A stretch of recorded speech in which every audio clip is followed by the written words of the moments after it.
మీకు తెలుసు ఆల్రెడీ ఇంతకుముందు క్లాస్లో ఓరియంటేషన్ క్లాస్లో ఎక్స్ప్లెయిన్ చేయడం జరిగింది. 3 ప్రధానమైనటువంటి ఏరియాలు: సోషల్ స్ట్రక్చర్, సామాజిక నిర్మితి, సామాజిక అంశాలు, ప్రభుత్వ విధానాలు. సోషల్ స్ట్రక్చర్లో Telangana social structure, Indian social structure. ప్రభుత్వ విధానాలు కేంద్ర మరియు రాష్ట్ర ప్రభుత్వాలు చేస్తున్నటువంటి కార్యక్రమాలు. సోషల్ స్ట్రక్చర్లో ఉన్నటువంటి లోపాల వల్ల సమాజంలో ఏర్పడినటువంటి కొన్ని సామాజిక రుగ్మతల యొక్క రూపాలే సామాజిక అంశాలు. ఇందులో మనకు మొదటి లెసన్ కంప్లీట్గా భారతీయ సామాజిక నిర్మాణానికి సంబంధించినటువంటి వివిధ రకాల అంశాలు ఉన్నవి.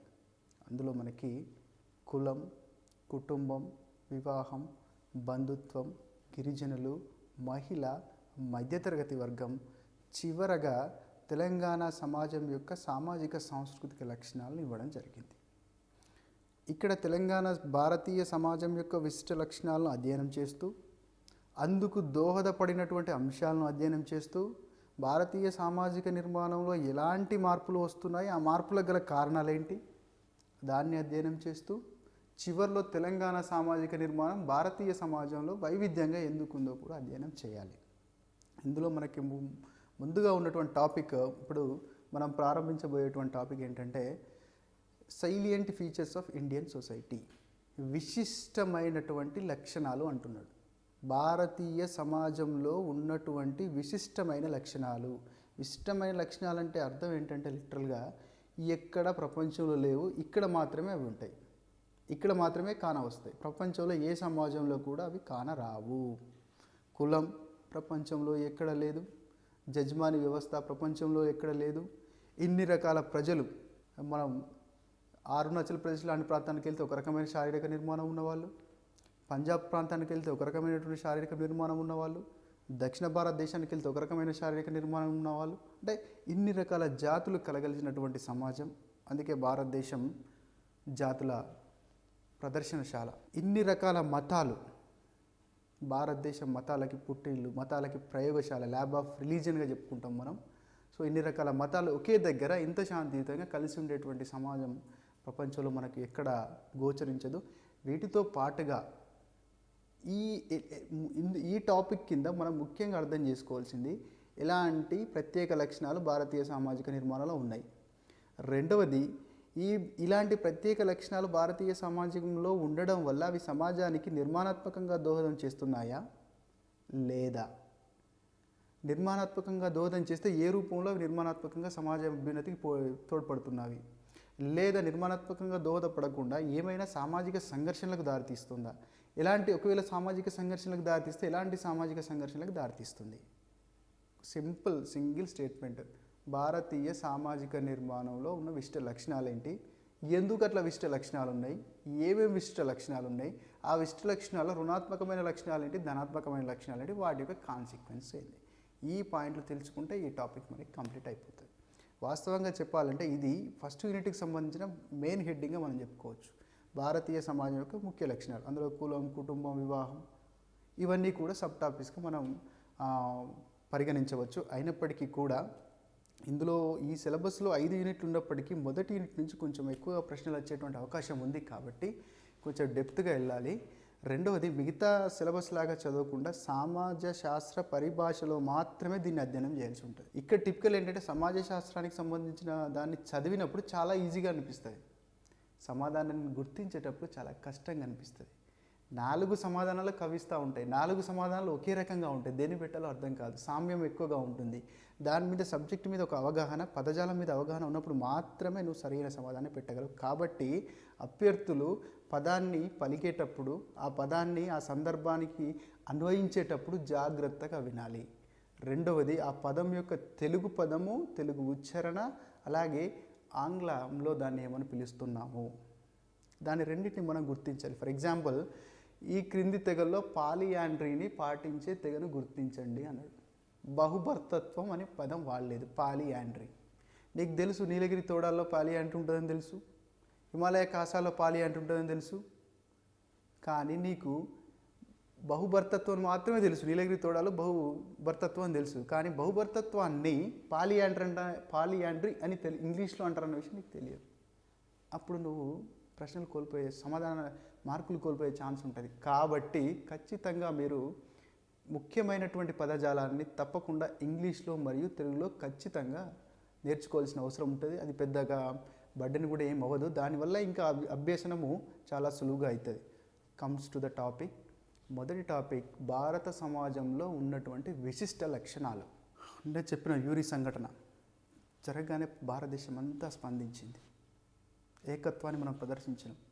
కులాలకు అతీతంగా, మతాలకు అతీతంగా, ప్రాంతాలకు అతీతంగా అందరం జనగణమన వాడతాం, వందే మాతరం వాడతాం, జాతీయ పండుగల్ని, ఉత్సవాల్ని కలిపి జరుపుకుంటాం.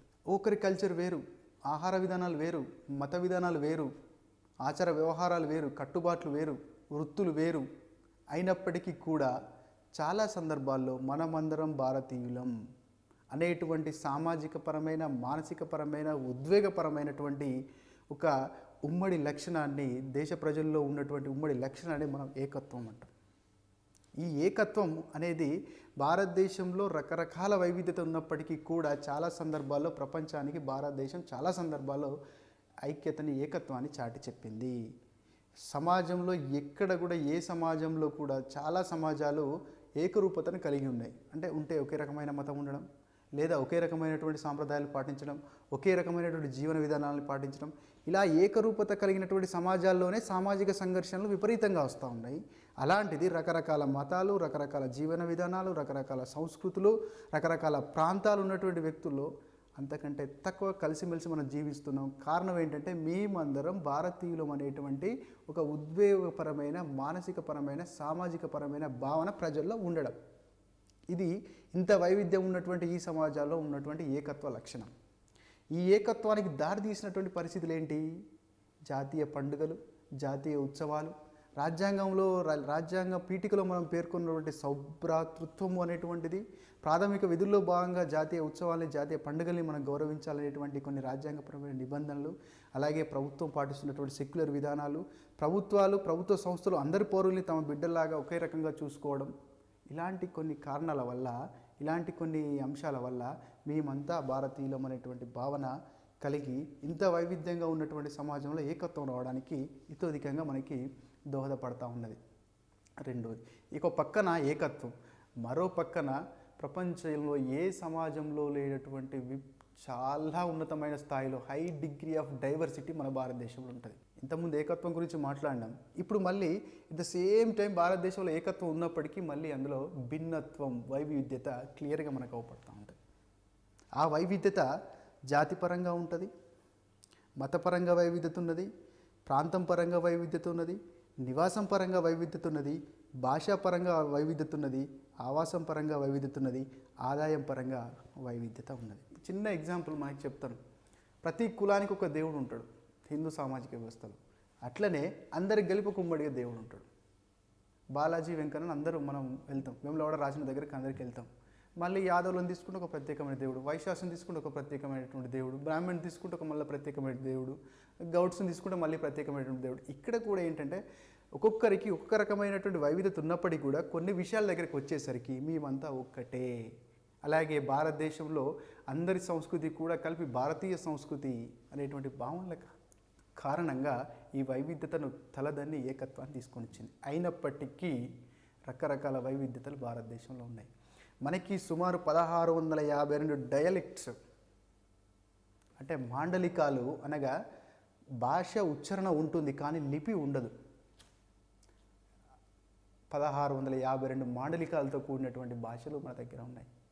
ఎన్సైక్లోపీడియా ఆఫ్ సోషల్ సైన్సెస్ ప్రకారం మొత్తం భారతదేశంలో మాండలికాల్ని 5 ప్రధాన భారతదేశంలో మాట్లాడే భాషల్ని 5 ప్రధాన భాషలుగా వర్గీకరించడం, 5 ప్రధాన భాషా కుటుంబాలుగా వర్గీకరించడం. బాగా గుర్తుపెట్టుకోండి. వర్గీకరించినటువంటి వారు ఎన్సైక్లోపీడియా ఆఫ్ సోషల్ సైన్సెస్. భాషా కుటుంబం అంటే ఒక ఉమ్మడి లక్షణాలు ఉన్నటువంటి, సామీప్యం ఉన్నటువంటి భాషలన్నింటినీ కలిపి ఒక భాషా కుటుంబం. మలయాళం, తెలుగు, తమిళం ఒకే మూలం నుంచి ఉద్భవించినాయి కాబట్టి ఇవి ద్రవిడ భాషా కుటుంబం. సో ఇలాంటివి 5 రకాల భాషా కుటుంబాలు. ఇందులో అత్యధికంగా మాట్లాడేటువంటి భాషా కుటుంబం ఇండో ఆర్యన్ భాషా కుటుంబం. ఇండో ఆర్యన్ భాషలకు సంబంధించినటువంటి భాషల్ని సుమారు 70 నుంచి 75% మంది భారతీయ ప్రజలు వినియోగిస్తున్నారు. రెండవ స్థానం ద్రవిడ భాషది. చివరి స్థానం అండమానిస్ భాషది. కేవలం పదుల సంఖ్యలో మాత్రమే అండమానిస్ భాషని ప్రస్తుతం మాట్లాడుతూ ఉన్నారు. ఇంత భాషాపరమైనటువంటి వైవిధ్యం ఉంది.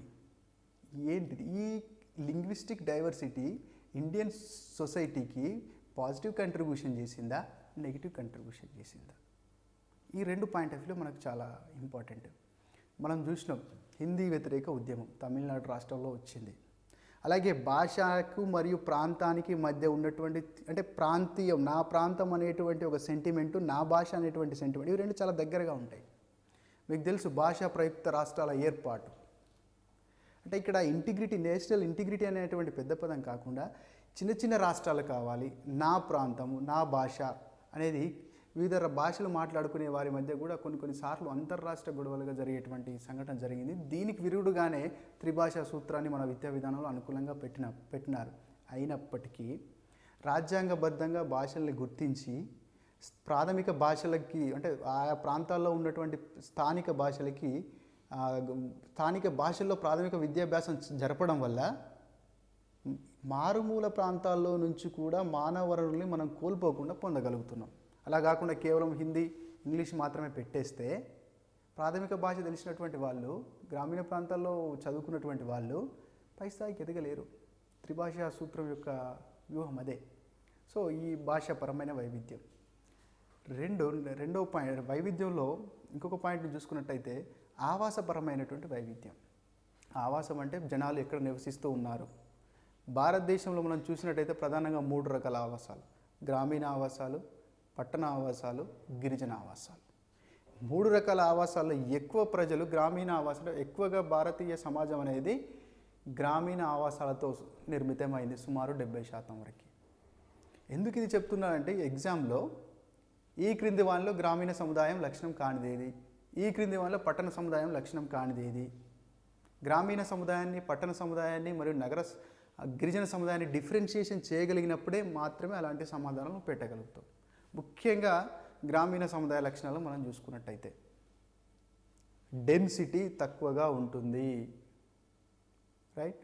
రెండవది, ప్రజలందరూ ఎక్కువగా కూడా ప్రాథమిక రంగం లేదా వ్యవసాయము, వ్యవసాయ అనుబంధ రంగాలపై ఆధారపడి తమ జీవనాన్ని కొనసాగిస్తారు. ప్రజల మధ్య ప్రాథమిక సంబంధాలు ఉంటాయి. ప్రజల మధ్య ఇంటర్డిపెండెన్సీ, మ్యూచువాలిటీ, రెసిప్రొకాలిటీ అనేటువంటి అంశాలు బాగా ఉంటాయి. కుటుంబ వ్యవస్థ, సాంప్రదాయ ఉమ్మడి కుటుంబ వ్యవస్థ ఎక్కువగా ఉండేటువంటి అవకాశం ఉంటుంది. కానీ ఇవన్నీ గ్రామీణ సమాజంలో ఉన్నప్పుడు పట్టణ సమాజం దీనికి వ్యతిరేకంగా. పట్టణ సమాజంలో డెన్సిటీ ఎక్కువగా ఉంటుంది. వ్యక్తుల మధ్య ప్రాథమిక సంబంధాల స్థానంలో ద్వితీయ సంబంధాలు లేదా గౌణ సంబంధాలు ఉంటాయి. ఒక వ్యక్తి ఇంకొక వ్యక్తితో పరస్పరం చర్య జరుపుకోకపోతే తన అవసరాలను తీర్చుకోలేడు. ఇంట్లో ఉన్నటువంటి పిల్లలు తల్లిదండ్రులతో వారి యొక్క పెరుగుదలకి, అభివృద్ధికి, రకరకాల భౌతిక అవసరాలు తీర్చుకుంటారు. పెద్దవాళ్ళు అంటే వృద్ధాప్యంకి వచ్చిన తర్వాత మరీ వారి యొక్క అవసరాలు పిల్లలు తీరుస్తూ ఉంటారు. సో ఇలా సమాజంలో ఒక వ్యక్తి ఏ ఒక్క సమూహం నుంచి ఎక్కువగా తన అవసరాలను తీర్చుకుంటున్నాడో లేదా ఆ యొక్క వ్యక్తి యొక్క జీవితం మీద ఎక్కువగా ప్రభావాన్ని చూపించేటువంటి సమూహాన్ని మనం ప్రాథమిక సమూహం అంటాం. ఈ ప్రాథమిక సమూహము ద్వితీయ సమూహం లేదా గౌణ సమూహం అనేటువంటి భావనని మొదటిసారిగా కూలైనటువంటి మహాశయుడు తీసుకొని రావడం జరిగింది. అయితే ఇక్కడ ఎందుకు వచ్చిందంటే గ్రామీణ ప్రాంతాల్లో వ్యక్తుల మధ్య మ్యూచువాలిటీ, ఇంటర్డిపెండెన్స్ ఎక్కువ ఉంటాయి, వ్యక్తుల మధ్య ప్రాథమిక సంబంధాలు ఎక్కువ ఉంటాయి. అలాగే పట్టణ ప్రాంతానికి వెళ్ళినట్టయితే గౌణ సంబంధాలు ఎక్కువ ఉంటాయి, ఫార్మల్ రిలేషన్స్ ఎక్కువ ఉంటాయి. గ్రామాల్లో ఇన్ఫార్మల్ రిలేషన్స్ ఎక్కువగా ఉంటాయి. అలాగే సామాజిక నియంత్రణ కూడా గ్రామీణ సమాజాల్లో ఇన్ఫార్మల్ సోషల్ కంట్రోల్ ఉంటే పట్టణ సమాజాల్లో ఫార్మల్ సోషల్ కంట్రోల్ ఉంటుంది. పట్టణ సమాజాల్లో ద్వితీయ రంగము, తృతీయ రంగం మీద ప్రజలు ఎక్కువగా ఆధారపడి జీవిస్తూ ఉంటారు. గ్రామీణ సమాజాల్లో ప్రజలు ఎక్కువగా సామాజిక గతిశీలతకి అవకాశం లేకుండా ఉంటుంది. ప్రజలకి ఎంతసేపు వ్యవసాయ రంగంలో పనిచేయడం, లేకపోతే పాడి పరిశ్రమ రంగంలో పనిచేయడం, అంతకంటే అటవీ ఉత్పత్తులు సేకరించడం, ఆ 3 ఇంకా తప్పిస్తే ఎక్కువ అవకాశాలు ఉండవు.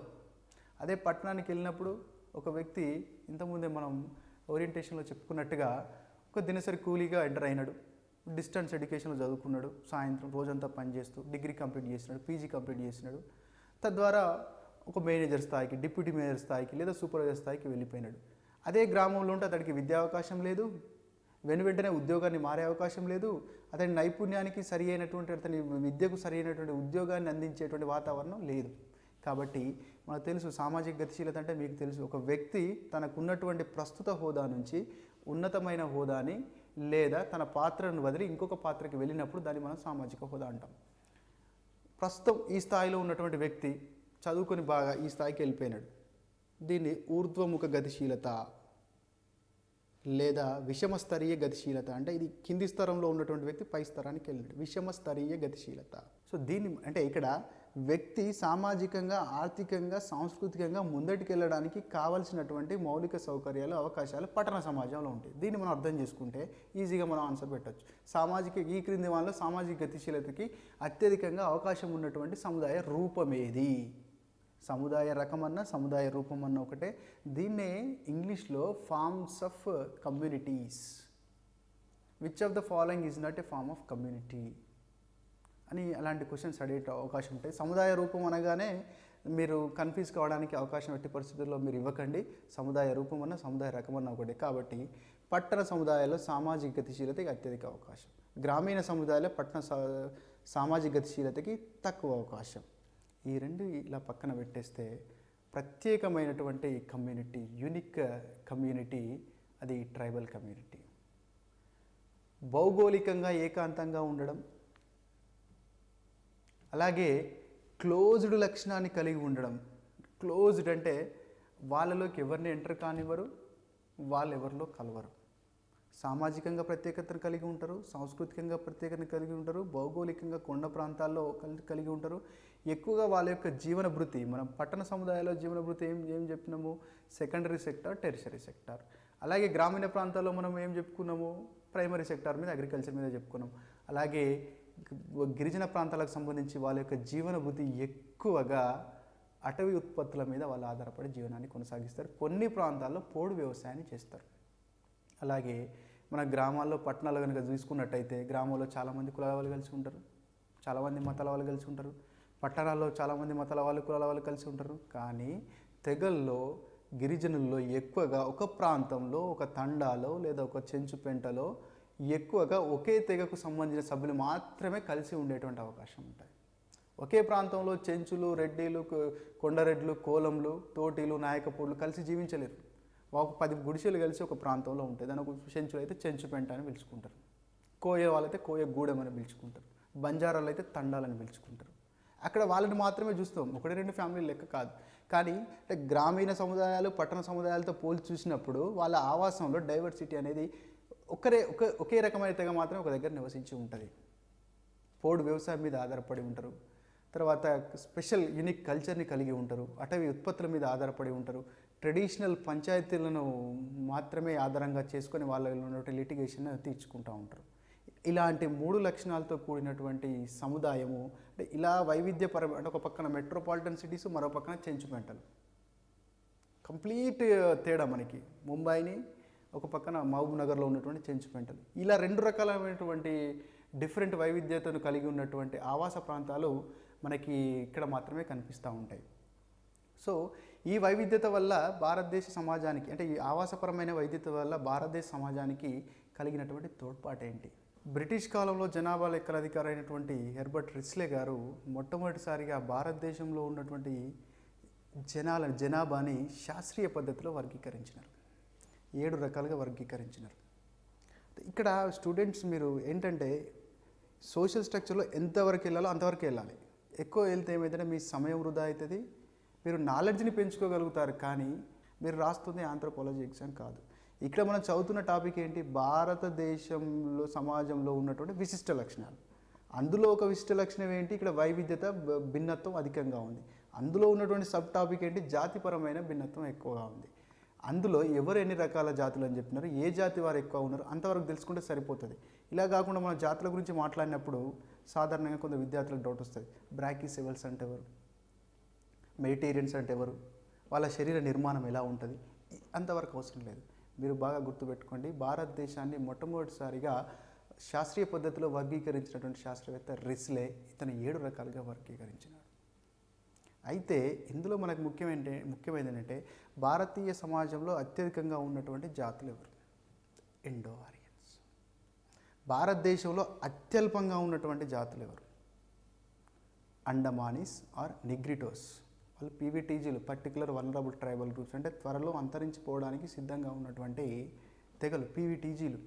పీవీటీజీలు మన తెలంగాణలో 4 రకాల పీవీటీజీలు ఉన్నారు. దేశవ్యాప్తంగా 75 రకాల పీవీటీజీలు ఉన్నారు. రాజ్యాంగబద్ధంగా 705 గిరిజనుల్ని మనం గుర్తించడం జరిగింది వివిధ రాష్ట్రాల్లో. మన తెలంగాణలో 32 మంది గిరిజనుల్ని గుర్తించడం జరిగింది. సో అలాగే గుహ గారు 6 రకాలుగా, చెడు గారు 4 రకాలుగా, రిగ్గరి గారు 6 రకాలుగా, ఈ రకరకాలుగా మనం వర్గీకరించింది. ఎంత పరమైన జాతి వైవిధ్యం ఉందంటే ముఖ్యంగా మనకి రిస్లే గారి ప్రకారం 7 రకాల జాతులు భారతదేశ సమాజంలో ఉన్నాయి. గుహ గారి ప్రకారం 6 రకాల జాతులు భారతదేశంలో ఉన్నాయి. ఇందులో ముఖ్యంగా గుర్తుపెట్టుకుంది అత్యధికంగా ఉంది ఇండో ఆరియన్స్, అత్యల్పంగా ఉంది అండమానీస్, రెండవ స్థానంలో ఉంది ద్రవిడియన్స్. భారతదేశంలో మొదటిగా వచ్చి స్థిరపడినటువంటి జాతి ఎవరు? నీగ్రోటాయిడ్స్ లేదా అండమానీస్. అసలు జాతి అంటే ఏంటి? జాతి అంటే ఒక కులానికి సంబంధించింది కాదు, ఒక మతానికి సంబంధించింది కాదు, ఒక ప్రాంతానికి సంబంధించింది కాదు. ఒకే రకమైన వారసత్వ లక్షణాలను జన్యుపరమైన కారణాల వల్ల కలిగి ఉన్నటువంటి ప్రజా బాహుల్య సమూహాన్ని మనం జాతి అంటాం. అంటే వాళ్ళ యొక్క యాన్సిస్టర్స్ అందరూ ఒక్కరే, వారి నుంచి ఉద్భవించినటువంటి వారు. అంటే సాధారణంగా వారి యొక్క శారీరక లక్షణాలు, ముఖ కవలికలు ఇవన్నీ కూడా మనకి చూడగానే ఈజీగా అర్థమైపోతాయి. ఇలా ఒకే రకమైన శారీరక లక్షణాలని, ఒకే రకమైన జన్యుపరమైన బ్యాక్గ్రౌండ్ కలిగి ఉండడం వల్ల ఉద్భవించినటువంటి వారిని సమూహాన్ని మనం జాతి అంటాం. ఇక్కడ ఏం జరిగింది? ద్రవిడియన్స్ ఒక రకమైనటువంటి శరీర నిర్మాణానికి వారి యొక్క సపరేట్ జాతి. దాని తర్వాత ఆరియన్స్ మనకు యూరోప్ నుంచి వచ్చినట్టు వాళ్ళు ఒక రకమైనటువంటి శరీర నిర్మాణాన్ని కలిగి ఉన్నారు. దాని తర్వాత కాకసాయిడ్స్, యూరోప్ నుంచి వచ్చిన వాళ్ళు, మంగోలాయిడ్స్, ఇలా రకరకాల ప్రజలు భారతీయ సమాజానికి వచ్చి ఇక్కడే భారతీకరణ జరిగి భారతీయ సమాజంలో భాగం కావడం వల్ల ఎన్ని రకాల జాతులకు సంబంధించిన ప్రజలు ఇక్కడ మనకు కనబడడం జరుగుతుంది. అందుకనే భారతదేశ సమాజాన్ని జాతుల ప్రదర్శనశాల అంటాం. సింగపూర్కి వెళ్ళిన మన మనుషులందరూ ఒక రకంగా అవుపడతారు, బ్రిటన్కి వెళ్ళిన మనుషులందరూ ఒక రకంగా అవుపడతారు. కానీ మనం స్టేట్ మారుతుంటే ఉత్తర భారతదేశంలో ఒక రకంగా, పశ్చిమ భారతదేశంలో ఒక రకంగా, తూర్పు భారతదేశంలో ఒక రకంగా. కారణం ఏంటంటే చైనా ప్రాంతం నుంచి మంగోలాయిడ్స్ వచ్చినారు, తర్వాత యూరోప్ ప్రాంతం నుంచి ఉత్తర భారతదేశంలో కాకసాయిలు వచ్చినారు, అంతకంటే ముందు ఇండో ఆరియన్స్ వచ్చినారు, సౌత్ ఇండియాలో మనకి ద్రవిడియన్స్కి ఎక్కువగా ఉన్నారు. సో ఇలా ఈ కారణాలతోటి మన భారతదేశము జాతుల ప్రదర్శనశాలగా మారిపోయింది. ఇందులో గుర్తుపెట్టుకోవాల్సిన ఇండో ఆరియన్స్ ప్రత్యేకత, అత్యధిక సంఖ్యలో, అత్యల్ప సంఖ్యలో అండమానీస్, రెండవ స్థానంలో ద్రవిడియన్స్. వీటితో పాటుగా ఇంతకుముందే మనం చెప్పినాము, భారతదేశం మతాలకు ప్రయోగశాల, ల్యాబ్ ఆఫ్ రిలీజియన్స్ అని పిలుస్తాం. కారణం ఏంటంటే భారతదేశంలోనే అత్యధిక స్థాయిలో మతాలు ఉద్భవించినాయి. భారతదేశంలోనే ఆధ్యాత్మిక విప్లవాలు ముందుగా మనకి జైనం, అంటే తొలిసారిగా ప్రపంచంలో జైనం బౌద్ధ రూపంలో వచ్చింది. చార్వాకులు, లోకాయుతులు అనేవారు అప్పుడే నాస్తికవాదాన్ని తీసుకొచ్చి భౌతికవాదానికి, తర్కశాస్త్రానికి అత్యధిక ప్రాధాన్యత ఇచ్చేటువంటి నూతన చింతన ధోరణిని భారతీయ సమాజంలో తీసుకొచ్చినారు. దీనికి కారణం ఏంటంటే భారతదేశంలోకి ఎలా అయితే ఈ జనాభా తరలి వచ్చినారో వివిధ ప్రాంతాల నుంచి, వారితో పాటు వాళ్ళ మతాల్ని, ఆచారాల్ని, వ్యవహారాల్ని, కట్టుబాట్లను తీసుకొని వచ్చినారు.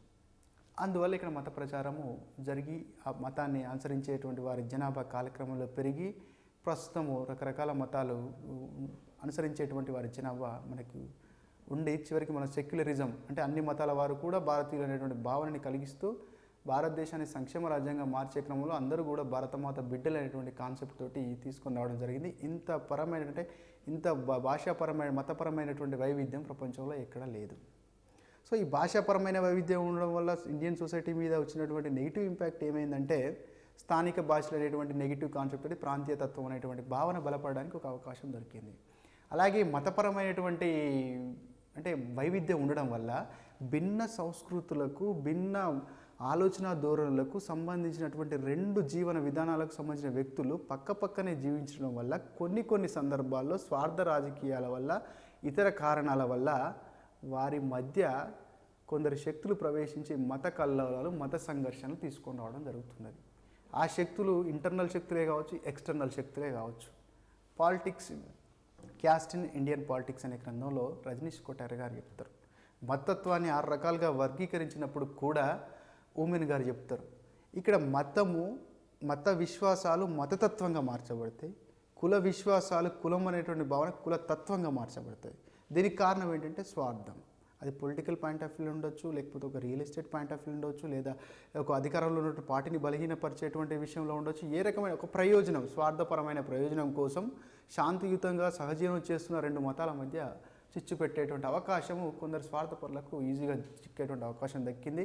అలాగే భారతదేశంలో కొన్ని ప్రాంతాల్లో సెషేషనిజము, వేర్పాటువాదానికి కూడా ఈ మతత్వం మనం చూస్తున్న జమ్మూ కాశ్మీర్ మనకు నిత్యము ఇలా ఆగని చల్లారని మంటలాగా రోజు చెలరేగుతూ ఉంది. దానికి కారణం ఏంటంటే జిహాద్ అనేటువంటి కాన్సెప్ట్, లేదా మేము సపరేట్ కాశ్మీర్గా ఉంటాం, మేము మా మతం అనేటువంటి కాన్సెప్ట్ తోటి వచ్చింది.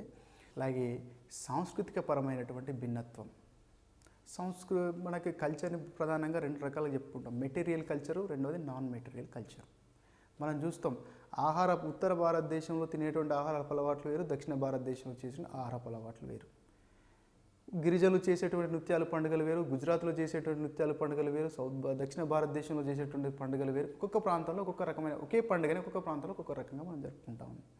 దానికి కారణం ఏంటంటే రకరకాల సంస్కృతులు ఉండడం. ఇంతకుముందే మనం చెప్పినాం, నెగిటివ్ పీపుల్ ఒక కల్చర్ ఉండే, బయట నుంచి దేశం నుంచి వచ్చిన వాళ్ళు భారతదేశంలో భాగమైపోయినారు. ఆ కల్చర్ ఈ కల్చర్ కలిసి ఒక మిశ్రమ కల్చర్ ఏర్పడింది.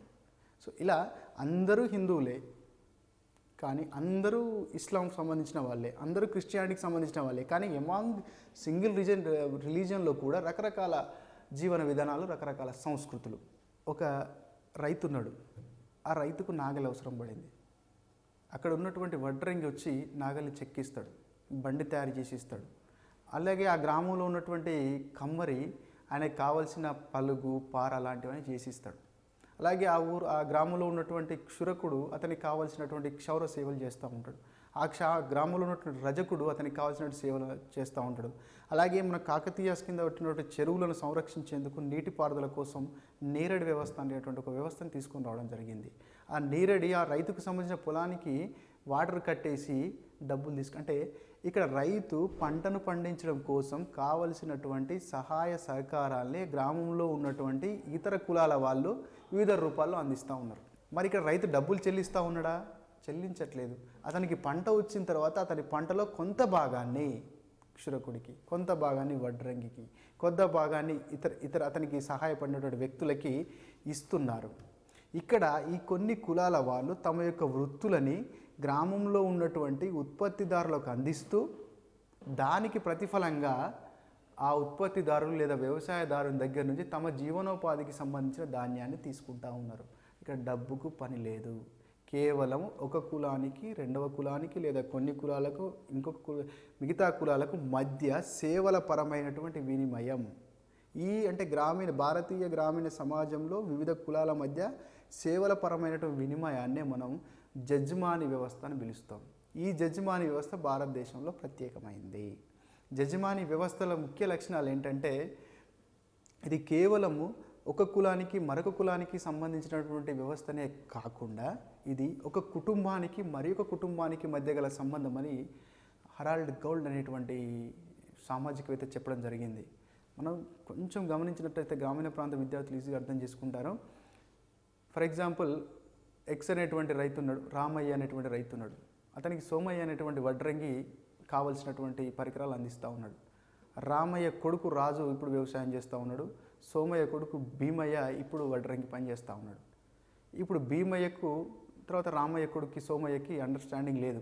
కాబట్టి నీ వడ్రంగి పని నుంచి నేను తొలగిస్తాను, నేను వేరే కొత్త వడ్రంగిని పెట్టుకుంటానంటే అది కుదరదు. ఈ వడ్రంగికి సంబంధించిన కుల పెద్దలందరూ కూర్చొని వీళ్ళకు సమస్య ఏమొచ్చింది, ఎందుకు మార్చాలి అంటే ఇక్కడ మనం అర్థం చేసుకోవాల్సింది ఏంటంటే ఒక వ్యక్తి, ఒక కుటుంబం, సేవలు అందించేటువంటి ఒక కుటుంబం ఏదైతే ఉందో, ఎవరికి సేవలు అందిస్తుందో ఆ కుటుంబానికి సేవలు అందించేటువంటి హక్కుని వంశపారంపర్యంగా కలిగి ఉంటుంది. అంటే ఈ సేవలు అందించేవాడికి ఇష్టం లేకుండా సేవల నుంచి విత్డ్రా చేసుకునేటువంటి అవకాశం లేదు. అలాగే సేవలు పొందేటువంటి వ్యక్తి నాకు ఆ వ్యక్తి నుంచి కాకుండా వేరే ఒక వ్యక్తి నుంచి సేవలు పొందుతాను అనేటువంటి అవకాశం. అది కులం పంచాయతీ, కులం పెద్ద మనుషులు కూర్చొని దాన్ని సెటిల్ చేయడం అనేది జరుగుతుంది. సో ఇది ఇలాంటి వ్యవస్థని అంటే వీరు వాళ్ళ దగ్గర ఉన్నటువంటి సేవల్ని ఉత్పత్తిదారులకు అందిస్తారు. ఉత్పత్తిదారులు వాళ్ళ దగ్గర ఉన్నటువంటి కూరగాయలు, పప్పు, ధాన్యాలు వాటికి అందిస్తారు. సో ఇక్కడ డబ్బుతో పని లేదు కాబట్టి ఇది వస్తు మార్పిడి వ్యవస్థతో కూడుకున్నటువంటిది. ఈ వ్యవస్థనే జడ్జిమాని వ్యవస్థ అంటాం. జడ్జిమాని వ్యవస్థ అనేది యజమాని వ్యవస్థ, యజ్మాన్ అనేటువంటి సంస్కృత పదం నుంచి ఉద్భవించింది. యజమాన్, జడ్జిమాన్ వ్యవస్థ అని పిలుస్తాము. ఇది యజమాన్ వ్యవస్థ అనేటువంటి సంస్కృత పదం నుంచి వచ్చింది. యజమాన్ అనేటువంటి పదానికి సంస్కృతంలో అర్థం యజ్ఞాన్ని నిర్వహించేవాడని అర్థం. ఇది మొదట్లో చాలా గొప్పగా ఉండేది. ఇక్కడ యజమాని అని ఎవరు పిలువబడతారు? వివిధ కులాల నుంచి సేవలను పొందేటువంటి వ్యక్తి యజమాని అని పిలువబడతారు. ఆ యజమానులకు సేవలు అందించేటువంటి వివిధ కులాలకు సంబంధించిన వ్యక్తుల్ని కామిన్ లేదా ప్రజ, కామిన్ లేదా ప్రజ 2 పదాలు వాడతాం. ఇక్కడ సేవలు పొందేటువంటి వ్యక్తి యజమాన్, అతడికి సేవలు అందించేటువంటి వ్యక్తులు లేదా కులాలు కామిన్ లేదా ప్రజ. అయితే యజమాన్ వ్యవస్థ అనేది పూర్వకాలంలో తండ్రి కొడుకు మధ్య ఉన్నటువంటి సంబంధంగా ఉండేది.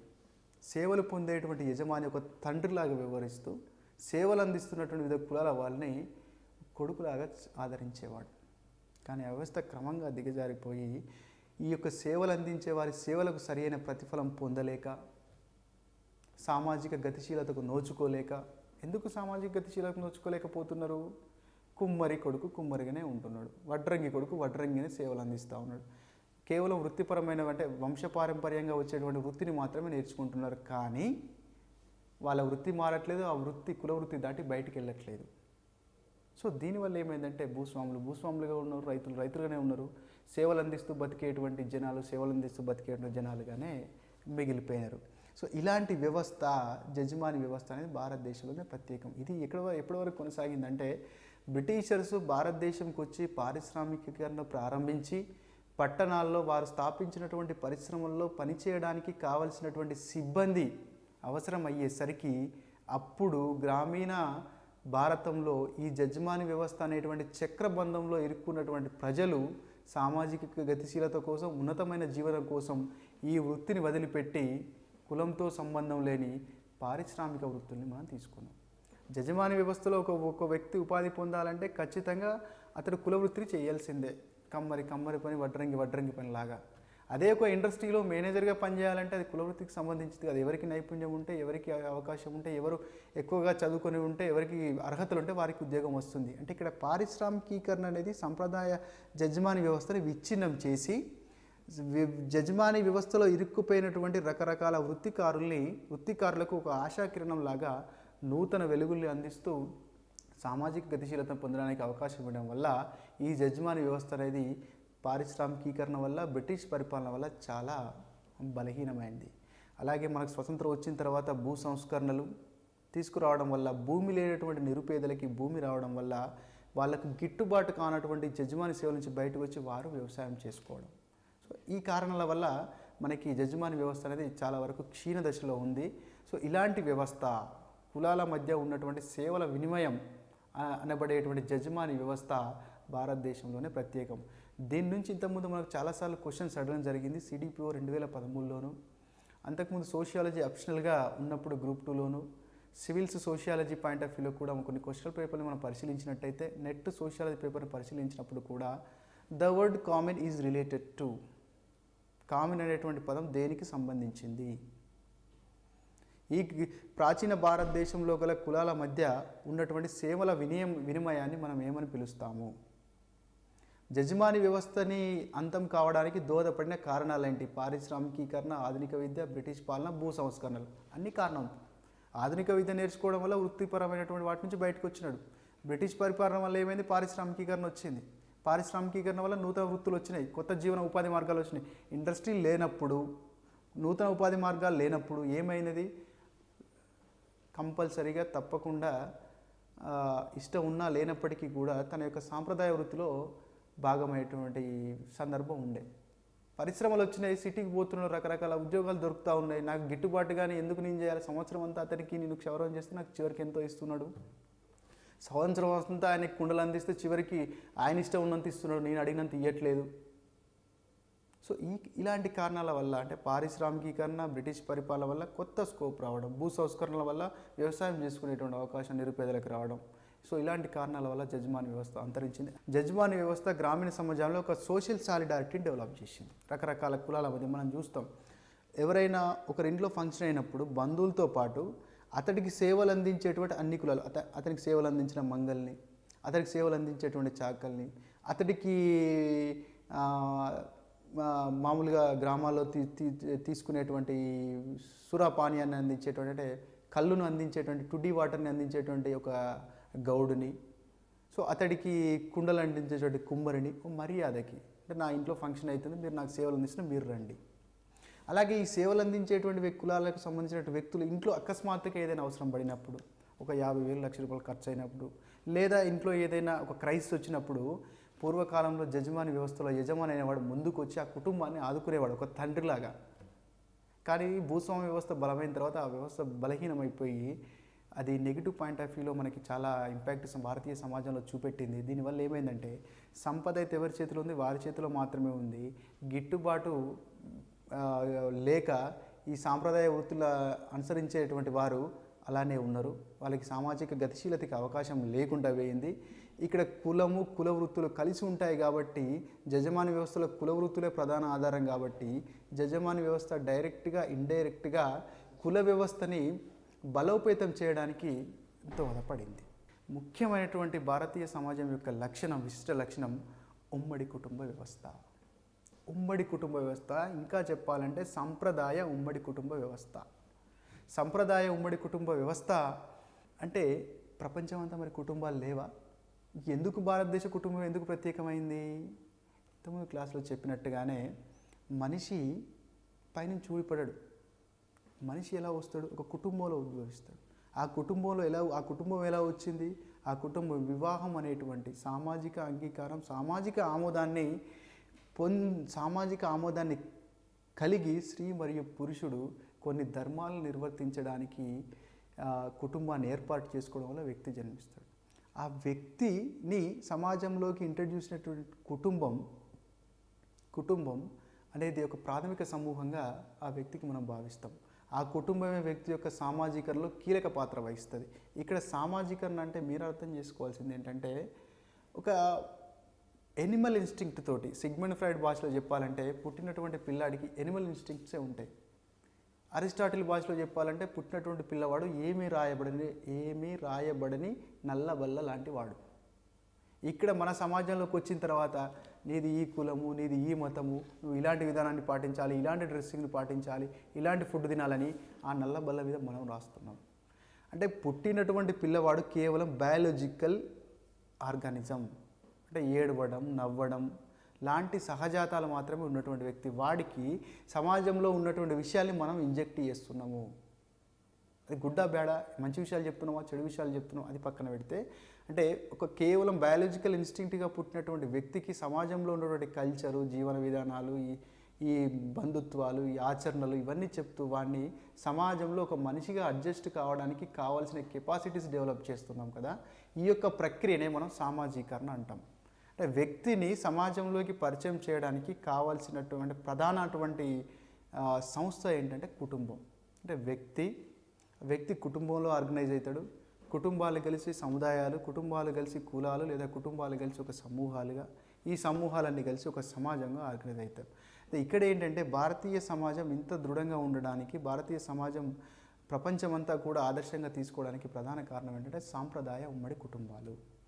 ఇక్కడ ఉమ్మడి కుటుంబం అన్నప్పుడే అభ్యర్థులకు గుర్తుకు రావాల్సింది ఏంటంటే 3 లేదా అంతకంటే ఎక్కువ తరాలు ఒకే అధికారం కింద, ఒకే కప్పు కింద, ఒకే వంటశాలను, 3 లేదా అంతకంటే ఎక్కువ తరాలు ఒకే అధికారం కింద ఉంటూ, ఒకే నివాసం కింద ఉంటూ, అంటే ఇంటి కప్పు కింద ఉంటూ, ఒకే వంటశాలలో వండినటువంటి భోజన పదార్థాలను తిన్నట్టయితే అప్పుడు వారిని మనం ఉమ్మడి కుటుంబాలు అంటాం.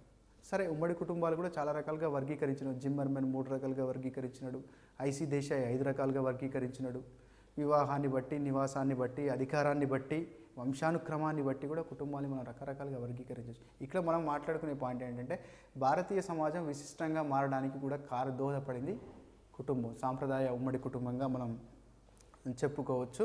సో ఇలాంటి సాంప్రదాయం అంటే 3 తరాలు అంతకంటే ఎక్కువ మంది నివసించి ఉండేటువంటి లక్షణం ప్రపంచంలో ఏ సమాజంలో లేదు. ఒకప్పుడు డే కేర్ సెంటర్లు, ఓల్డ్ ఏజ్ హోమ్స్ అనేటువంటి కల్చర్ మన ఇండియాలో లేదు. అది ఎప్పుడో పాశ్చాత్య సెంటర్లో ఉంది.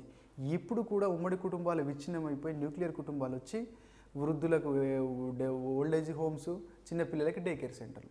వాడిని చిన్నపిల్లడిగా ఉన్నప్పుడు నువ్వు డే కేర్ సెంటర్కి పంపిస్తున్నావు. వాడు పెరిగి పెద్ద అయిన తర్వాత భార్యాభర్తలు ఇద్దరు ఉద్యోగం చేయడం వల్ల నిన్ను పిల్లల్ని అంటే తల్లిదండ్రుల్ని వృద్ధాప్య సెంటర్లకి ఓల్డ్ ఏజ్ హోమ్లకి పంపించేటువంటి సంస్కృతి. అంటే అదే ఉమ్మడి కుటుంబం ఉన్నట్టయితే 3 తరాల వ్యక్తులు ఉంటారు. పెదనాన్న, చిన్నాన్న, పెద్దమ్మ, చాలా రకాల వ్యక్తులు ఉంటారు. చిన్నపిల్లలకి సరి అయినటువంటి ఆలన, లాలన, పాలన. నానమ్మ చెప్పే కథలు, అమ్మమ్మ చెప్పేటువంటి కథలు, నీతి సూత్రాలు ఇవన్నీ ఎవరు చెప్తున్నారు? ఇప్పుడు వీడియో గేమ్లు, లేకపోతే టీవీలు చూడాలి, పోగొట్టి ఛానల్స్ చూడాలి, లేకపోతే ప్లేవే స్కూల్లో ఆయమ్మ ఆడించేటువంటి ఆటలు పాటలు లాంటివి మాత్రమే పిల్లలకు దొరుకుతుంది. అంటే ఇక్కడ సామాజికరణ మిస్ అవుతూ ఉంది. భారతదేశంలో వ్యక్తులకు నీతి కథలు, విలువలు, ఆచారాలు, సాంప్రదాయాలు ఎందుకు ఎక్కువ ఉన్నాయంటే సాంప్రదాయ ఉమ్మడి కుటుంబం ఒక తరం నుంచి ఇంకో తరానికి ఆ విలువల్ని ఒక ఫ్లో లాగా పంపిస్తూ ఉంది సామాజీకరణ అనేటువంటి దాని ద్వారా. ఎప్పుడైతే ఈ సాంప్రదాయ ఉమ్మడి కుటుంబాలు విచ్ఛిన్నమైపోయి న్యూక్లియర్ కుటుంబాలుగా మారుతున్నాయో, అణు కుటుంబాలు లేదా ఏక కుటుంబాలుగా మారుతూ ఉన్నాయో, ఇక్కడ వీళ్ళకి సంస్కృతిని నేర్పేటువంటి ఒక సామాజీకరణానికి గురి చేసేటువంటి ఒక నానమ్మ లేదా అమ్మమ్మ లేదా ఇంట్లో ముందరి తరం వాళ్ళు ఇక్కడ మిస్ అవుతూ ఉన్నారు. సో అందువల్ల భారతీయ సామాజిక నిర్మాణం లోపం వస్తుంది. అయినప్పటికీ సాంప్రదాయ ఉమ్మడి కుటుంబాలు అంటే 3 తరాలు అంతకంటే ఎక్కువ మంది ఒకే నివాసం కింద, ఒకే కప్పు కింద, ఒకే అధికారం కింద ఉండేటువంటి రూపాన్ని కలిగినటువంటి కుటుంబ వ్యవస్థ ఈ భారతదేశంలో మాత్రమే మనం ఉన్నదిగా చెప్పుకోవచ్చు. అలాగే భారతదేశంలో, భారతీయ సమాజంలో ప్రత్యేకంగా మనం గమనించినట్టయితే హిందూ సామాజిక వ్యవస్థ ప్రపంచంలోనే ఒక ప్రత్యేకమైన లక్షణాలను కలిగి ఉంది. ఎప్పుడు స్టార్ట్ అయిందో తెలియదు. అంటే మనకు చరిత్ర తెలియనప్పటి నుంచే హిందూ సామాజిక వ్యవస్థ ఇందులో ఉంది. భారతదేశంలో అంటే ప్రపంచంలో మొట్టమొదటి అతి పురాతనమైనటువంటి మతం హిందూ మతం. భారతదేశంలో మొట్టమొదటిగా రాసిన అతి పురాతనమైనటువంటి గ్రంథం ఋగ్వేదం. సో ఇవి ఎందుకు మన హిందూ సామాజిక వ్యవస్థను యూనిక్గా ఎందుకు చూడాల్సినటువంటి పరిస్థితి ఏం పడిందంటే ఏ మత చింతనలో లేనటువంటి ఒక రకమైనటువంటి మనకి అంశాలు, తత్వాలు మనకి ఇందులో గోచరిస్తాయి. చెప్తారు వర్ణాశ్రమ ధర్మాలు. మన హిందూ మతం గురించి మాట్లాడుకున్నప్పుడు మతం అనే టాపిక్ని డీటెయిల్గా తెలుసుకోవచ్చు. వర్ణాశ్రమ ధర్మాలు, పంచమహాయజ్ఞాలు, అరిషడ్ వర్గాలు, రైట్, త్రిగుణాలు, కర్మలు, వర్ణాశ్రమ ధర్మాలు, చాతుర్వర్ణ వ్యవస్థ, ఇవన్నీ కూడా భారతీయ హిందూ సామాజిక వ్యవస్థలో ఉన్నటువంటి ప్రత్యేక లక్షణాలుగా మనం చెప్పుకోవచ్చు. దీంతో పాటుగా ప్రపంచమంతా మనం చూసినట్టయితే మనం చూస్తాం ఒక వ్యక్తికి ఇప్పుడు మనకు సింధు ఉంది, పివి సింధు ఉంది. పివి సింధుకు మనం అందరం పివి సింధు ఒలింపిక్స్ మెడల్ ఆమె సాధించకముందు 20 లక్షలకి తనకి ఎండార్స్మెంట్ రావడానికి ఇబ్బంది పత్రికలో చూసాం. 20 లక్షలకి 30 లక్షలకి ఎండార్స్మెంట్ రావడానికి కొంచెం అంతవరకే వచ్చేటువంటి పరిస్థితి ఉండేదంట. తర్వాత తను ఒక గొప్ప స్థాయికి వెళ్ళిన తర్వాత, ఒక ఉన్నతమైనటువంటి లక్ష్యాన్ని చేరుకున్న తర్వాత చాలా రకాల అచీవ్మెంట్లు అందుకుంది. చాలా రకాల కంపెనీలకే బ్రాండ్ అంబాసిడర్గా మారింది. కారణం ఏంటి? ప్రతిభ, కేవలం ప్రతిభ. సో సమాజంలో ప్రతిభ ఆధారంగా వ్యక్తులు ఉన్నతమైనటువంటి వ్యక్తులు, నిమ్నమైనటువంటి వ్యక్తులు, ప్రతిభ తక్కువ ఉన్నటువంటి వ్యక్తులు, మధ్య రకమైన ప్రతిభ ఉన్నటువంటి వ్యక్తులు లాంటి వర్గీకరణ ఉన్నప్పుడు మనం దాన్ని ఎవరైనా యాక్సెప్ట్ చేస్తూనే ఉంటారు. కానీ ఇక్కడ వచ్చిన విషయం ఏంటంటే భారతీయ సమాజంలో ఇంతకుముందుగా మనం చెప్పుకున్నట్టుగా ఒక వ్యక్తి యొక్క హోదా అంటే సమాజంలో ఒక వ్యక్తికి మనం ఇచ్చేటువంటి స్థానం లేదా మిగతా సమాజం ఆ వ్యక్తికి ఇచ్చేటువంటి స్థానం అనేది దురదృష్టవశాత్తు కులాన్ని ఆధారంగా చేసుకొని జరుగుతూ ఉంది. ప్రపంచవ్యాప్తంగా ఇది ఎలా జరుగుతుందంటే వ్యక్తి యొక్క రంగు అంటే వ్యక్తి యొక్క జాతి, రేస్, నల్లవాళ్ళ తెల్లవాళ్ళ అనేటువంటి పాయింట్ ఆఫ్ వ్యూలో చూడడం జరుగుతుంది. 2 ఆ వ్యక్తి క్లాస్ అంటే ఏ వర్గానికి సంబంధించినటువంటి వాడు అనే పాయింట్ తోటి, రెండవది ఎస్టేట్స్ అంటే అతడు సంపన్న వర్గమా సంపన్న వర్గం కాదా అనేటువంటి దానికి పాయింట్ ఆఫ్ వ్యూలో జరుగుతుంది. కానీ మన భారతదేశంలో మాత్రం వ్యక్తి యొక్క హోదా, వ్యక్తి యొక్క స్థాయి అనేది దురదృష్టవశాత్తు కులం అనేటువంటి ఒక సామాజిక సంస్థ ద్వారా మనకి ఆపాదించబడుతుంది. కులంలో, కుటుంబంలో వ్యక్తి తన ప్రమేయం కాకుండానే సభ్యుడవుతాడు. కులంలో, కుటుంబంలో ఆ యొక్క కులాన్ని, కుటుంబాన్ని అంటే మార్చుకునేటువంటి అధికారం ఆ వ్యక్తికి అంటే అవకాశం రాదు. ఒక మతంలో ఒక వ్యక్తి జన్మించవచ్చు, కానీ మతాన్ని మార్చుకునేటువంటి అవకాశం ఉంటుంది. కులాన్ని బహిష్కరించి కులాన్ని మార్చుకునేటువంటి అవకాశం ఉంటుంది. కానీ కుటుంబాన్ని నువ్వు బహిష్కరిస్తున్నావు లేదా కుటుంబం నుంచి దూరంగా ఉన్నప్పటికీ కూడా నువ్వు చనిపోయేంత వరకు కూడా ఆ కుటుంబంలో సభ్యుడిగానే మాత్రం ఉంటావు. ఇక్కడ ఏం జరుగుతుందంటే భారతీయ సమాజంలో ఒక వ్యక్తి ఏ అనేటువంటి కులంలో పుట్టినప్పుడు వాడిని నిచ్చెన మెట్ల సమాజంలో పైన పెట్టడం, బి అనేటువంటి కులంలో పుట్టినటువంటి వ్యక్తిని నిచ్చెన మెట్ల సమాజంలో కింద పెట్టడం, అంటే భారతదేశంలో ఉన్నటువంటి ప్రజలందరినీ కూడా నిట్ట నిలువుగా కులం అనేటువంటి భావన వర్గీకరిస్తుంది.